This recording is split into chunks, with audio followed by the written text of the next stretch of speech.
निकले थे कभी हम घर से, घर दिल से मगर नहीं निकला, घर बसा है हर धड़कन में, क्या करें हम ऐसे दिल का। वैसे तो बहुत अरसा हुआ है सॉन्ग सुनने छोड़ दिए हुए हैं, मगर कुछ दिन पहले ये मिसरे जब मेरे कानों में पड़े तो जैसे मैं सकते में आ गई। आज का दिन मेरे लिए बहुत इमोशनल है, मेरे पास बहुत बातें हैं जो आज मैंने करनी है। Today we are moving Birmingham. बहुत सी पैकिंग करनी है, काफ़ी सारी जो है वो पहले से कर ली हुई है, तो बहुत बिज़ी होने वाला है आज का दिन। तो इसलिए ब्रेकफास्ट बनाते ही जो है बस मैंने शुरू हो जाना है सारा काम करने के लिए।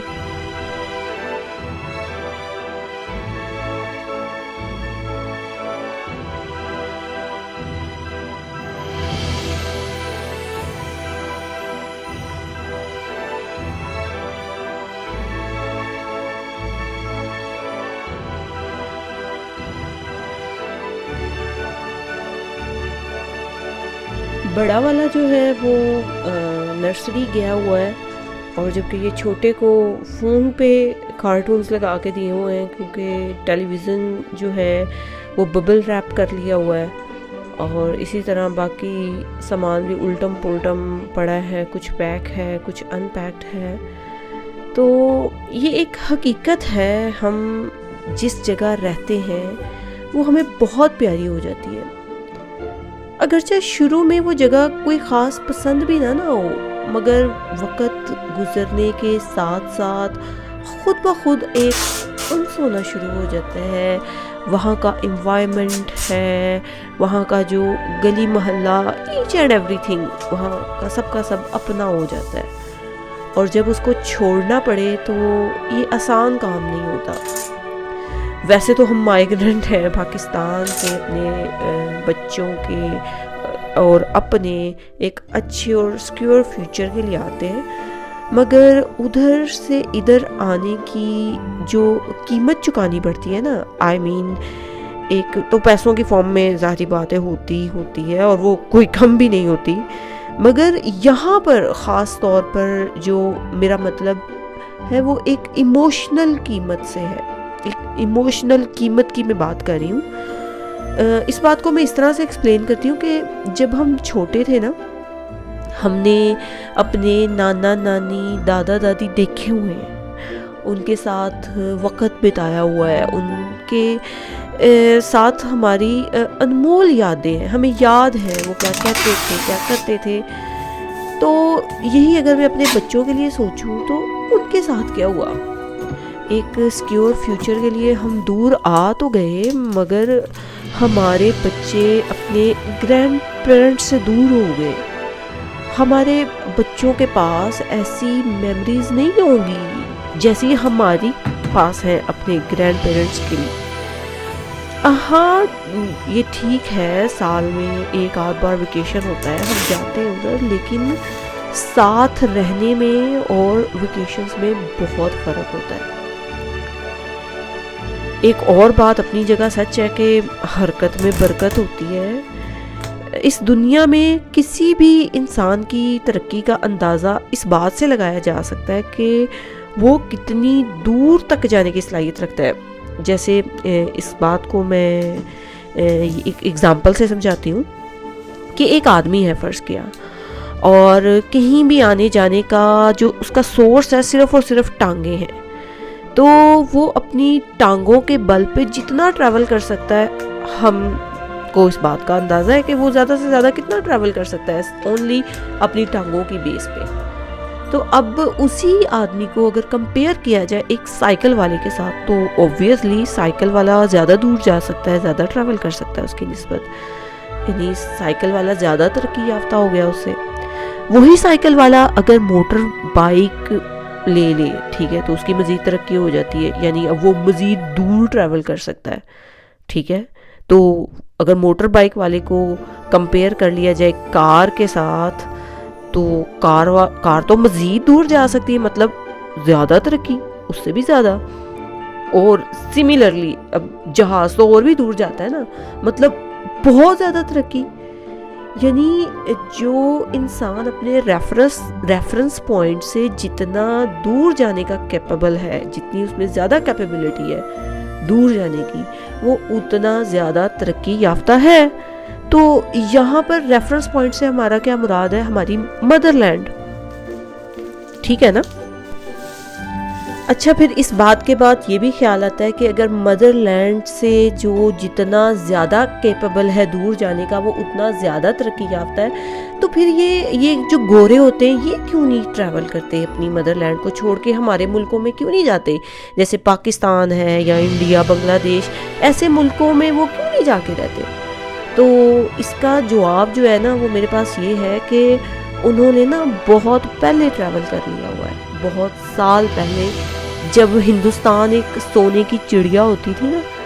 तो और इन मुल्कों में जहाँ पे हम आ जाए हुए हैं, इन मुल्कों में खाने के लाले पड़े होते थे, बुरे हालात होते थे। तो क्या था, इन्होंने भी ट्रैवल किया और ऐसा किया कि दुनिया ने याद रखा, बहुत लूटा। और ये जो लूट वर्ड है ना, इसकी हिस्ट्री भी यही है। एक हिंदी ज़ुबान का वर्ड है जो इंग्लिश में यूज़ किया जाता है, इसका मतलब है something taken from another by force. तो उस ज़माने में यही हुआ था, वो लोग आए थे और ले गए इस सोने की चिड़िया को अपने साथ, और पीछे कुछ भी नहीं बचा। तो अब क्या हो रहा है, उसका वाइस वर्स हो रहा है जो उन्होंने किया था। खैर, कभी ये भी ख्याल आता है कि हिस्ट्री में अगर इतना ये इकोनॉमिकल इम्बैलेंस ना हुआ होता, तो इस लूटिंग की वजह से तो हमारे खित्ते में भी शायद इसी तरह खुशहाली होती, इन लोगों से तो ज़्यादा ही होती, मेरा जो ख्याल है, पर्सनल व्यू है। तो हमें यूँ अपनों को छोड़ना ना पड़ता, हमारे बच्चे जो हैं वो अपने ग्रैंड पेरेंट्स के साथ पलते बढ़ते, उनकी खूबसूरत मेमोरीज़ होती। अब यहाँ हम बर्मिंघम मूव कर रहे हैं, इस जगह मैंने 4 साल गुजारे हैं। शादी के बाद यूके में इसी घर आई थी।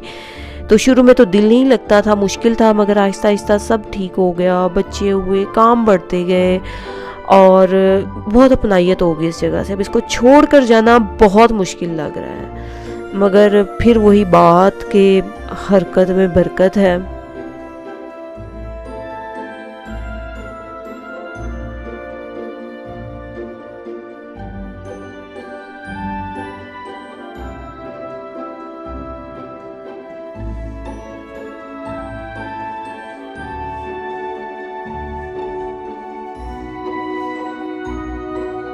वक़्त किसी के लिए भी रुकता नहीं है। अगर मैं सोचूं तो ये 4 साल का वक़्त इतनी इस तरह से गुज़र गया, मुझे अंदाज़ा ही नहीं था। यहाँ से हमारा सफ़र शुरू हो जाता है बर्मिंघम की तरफ, और मैं यहाँ सराउंडिंग्स में अपने इतनी मोहब्बत से इधर उधर देख रही हूँ। मेरा नहीं ख्याल मैंने इतनी अपनाइयत और मोहब्बत से पहले कभी अपने एरिया को, अपने इलाका को देखा होगा, इतना यहाँ टाइम स्पेंड करके। लेकिन जब आप किसी चीज़ को छोड़ के जाते हैं तब आपको अंदाज़ा होता है कि आपने कितना प्रेशियस टाइम वहाँ पे स्पेंड किया है। तो यहाँ पर राइडिंग में ही हम जो है लंच के लिए रुके हैं एक जगह।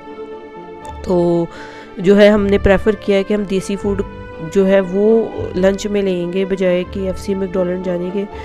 तो यहाँ पर ही एक लोकल शॉप है जो कि देसी फूड के लिए मशहूर है, तो हम वहाँ पर ही जा रहे हैं।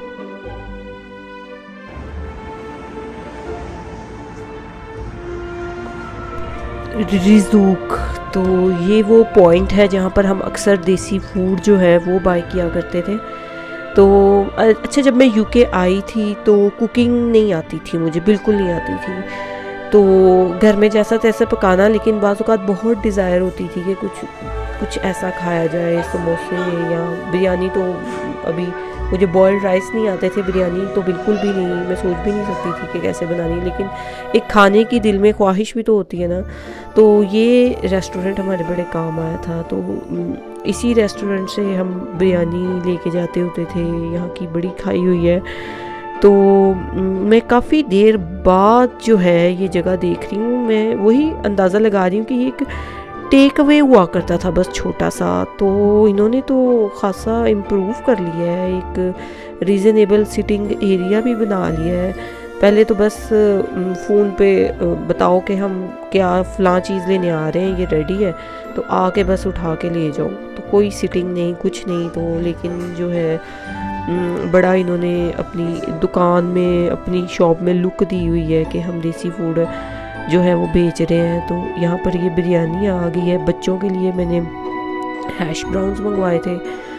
तो फूड जो है इनका हमेशा नाइस होता है, अच्छा एक्सपीरियंस रहा है हमारा इनके साथ।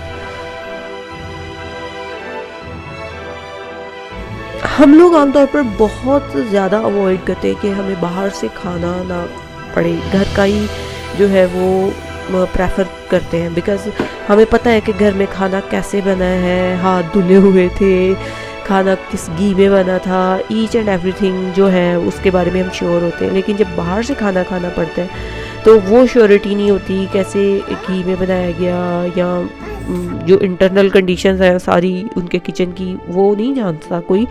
खैर ओवरऑल यहाँ पर तो अच्छा होता है, लेकिन एक दिली शकूक व शुबाहत भी तो होते हैं ना, तो इसलिए प्रेफर करते हैं हम खाना घर में ही खाएं। लेकिन अब चूँकि आज का दिन पहले ही बहुत ज़्यादा बिजी था और लंच कैसे रेडी हो सकता था, तो जो है बाहर से ही जो खाना था वो मजबूरी थी, एक छोटी सी ट्रीट भी हो गई कि चलो कभी कभार खा लेने से कुछ नहीं होता, कभी कभार खा लेना चाहिए।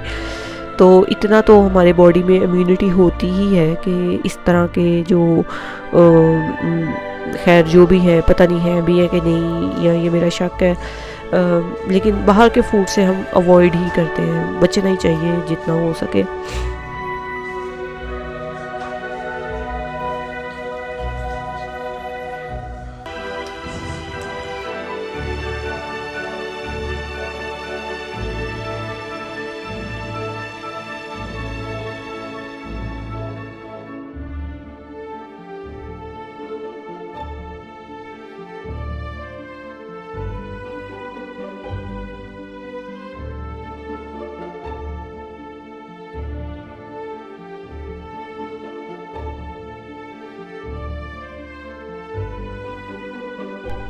तो लंच वगैरह करने के बाद we are moving towards our destination. तो बहुत अच्छा टाइम स्पेंड हुआ हमारा यहाँ पे। होप जहाँ हम जा रहे हैं वहाँ पर भी हमारा अच्छा वक्त गुजरेगा। और अभी जो है नेक्स्ट वीडियो इंशाल्लाह जो हमारी मुलाकात होगी वो बर्मिंघम में ही होगी। तो तब के लिए अल्लाह हाफ़िज़ और दुआओं में याद रखिएगा। और don't forget to like and subscribe. Thank you so much.